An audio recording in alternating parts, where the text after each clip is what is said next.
Bayangkan dalam sebuah tim yang mengerjakan proyek aplikasi, semua anggota sudah sepakat dengan timeline, pembagian tugas, dan juga tujuan bersama.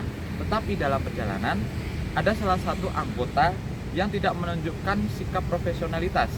Ia sering terlambat, jarang membalas pesan, bahkan tidak menunjukkan sikap profesionalitas. Pertanyaannya, apakah ini hanya masalah teknis semata, ataukah ini juga menyangkut dengan masalah etika profesi? Banyak orang menganggap persoalan kerja tim hanyalah soal pembagian kerja dan juga manajemen waktu. Namun faktanya dalam dunia informatika, keberhasilan proyek tidak hanya ditentukan oleh kemampuan teknis seseorang, tetapi juga sikap etis yang ditunjukkan dalam bekerja sama. Inilah yang disebut profesionalisme.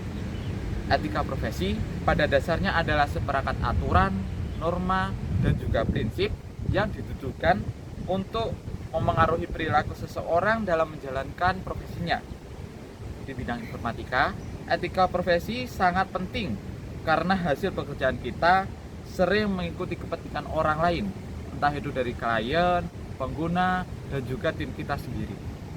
Ketika seorang tim itu tidak bertanggung jawab, dampaknya bisa berlapis. Yang pertama, proyek berpotensi gagal mencapai target. Yang kedua, anggota tim merasa terbebani karena harus mengerjakan kekurangan dari orang tadi. Dan yang ketiga, ini juga menyangkut frustasi dan juga demotivasi. Bush dan juga Weiner dalam penelitian tahun 2008 mengatakan bahwa keberhasilan pengembangan perangkat lunak tidak hanya ditentukan oleh kualitas dari kode itu sendiri, melainkan juga faktor komunikasi dan juga kepercayaan antara anggota tim. Dengan kata lain, masalah etika dalam tim sama dengan masalah teknis dalam kerja. Kalau kita merujuk pada ACM, Code of Ethics and Professional Conduct, di sini ada beberapa prinsip yang langsung terlihat dilanggar. Yang pertama yaitu prinsip 1.2, yaitu avoid harm atau hindari kerugian. Sikap tidak bertanggung jawab dari seorang anggota tim bisa merugikan klien, membuang waktu, bahkan membuat proyek gagal total. Kedua, prinsip 2.1, yaitu strive to achieve equality atau berusaha mencapai kualitas yang tinggi. Dalam dunia informatika, kualitas memang penting. Kalau ada anggota tim yang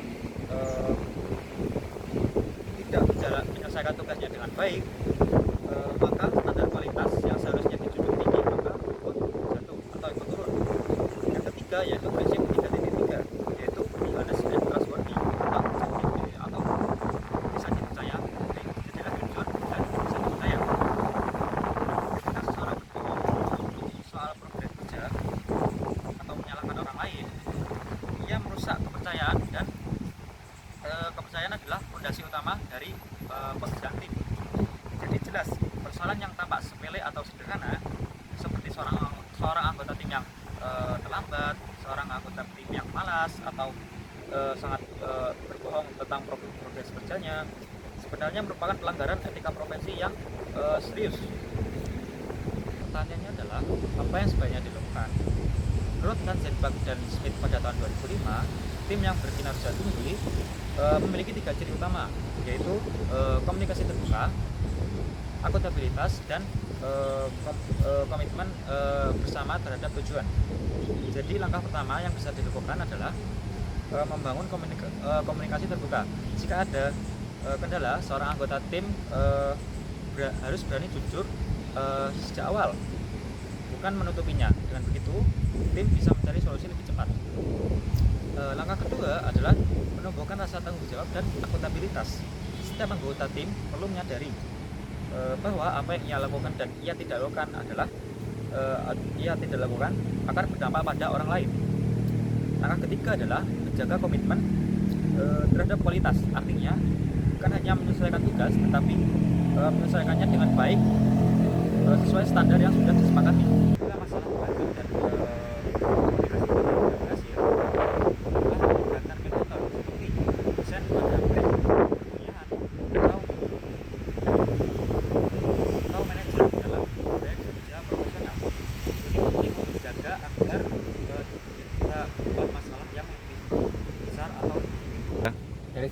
kita bisa melihat dua gambaran yang saling bertolak belakang. Tim yang penuh konflik, apatis, egois, dan tidak saling support, akhirnya proyek akan gagal. Dan tim yang profesional, saling menghargai, saling support, dan jujur setiap ada kegiatan, itu akan berhasil proyeknya. Etika profesionalisme menjadi pembeda yang jelas antara kegagalan dan keberhasilan. Pentingnya bekerja dengan jujur, adil, dan bertanggung jawab demi menjaga kepercayaan publik terhadap profesi. Jadi bagaimana kita sebagai mahasiswa menjalankan profesi dengan benar? Yang pertama, hargai setiap kontribusi temanmu. Jangan remehkan ide lawanmu, maksudnya temannya. Sekecil apapun itu, terkadang ide kecil itu bisa menjadi solusi yang besar. Kedua, jadilah faktor yang aktif. Kalau ada masalah, bicarakan dengan baik-baik, jangan diam saja dan menunggu perintah dari temanmu. Yang ketiga adalah jujur dalam tim. Kalau memang belum selesai, katakan apa adanya. Kejujuran adalah menjaga kepercayaan yang akan memudahkan kerjasama tim di masa depan. Jadi kebiasaan kecil tersebut akan membentuk kita menjadi profesional yang etis di masa depan. Jadi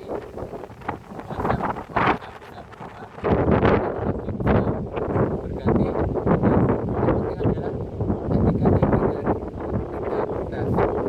Jadi mulai sekarang tanyakan pada dirimu, apakah langkah kecil yang bisa kamu lakukan untuk menjadi anggota tim yang etis dan profesional.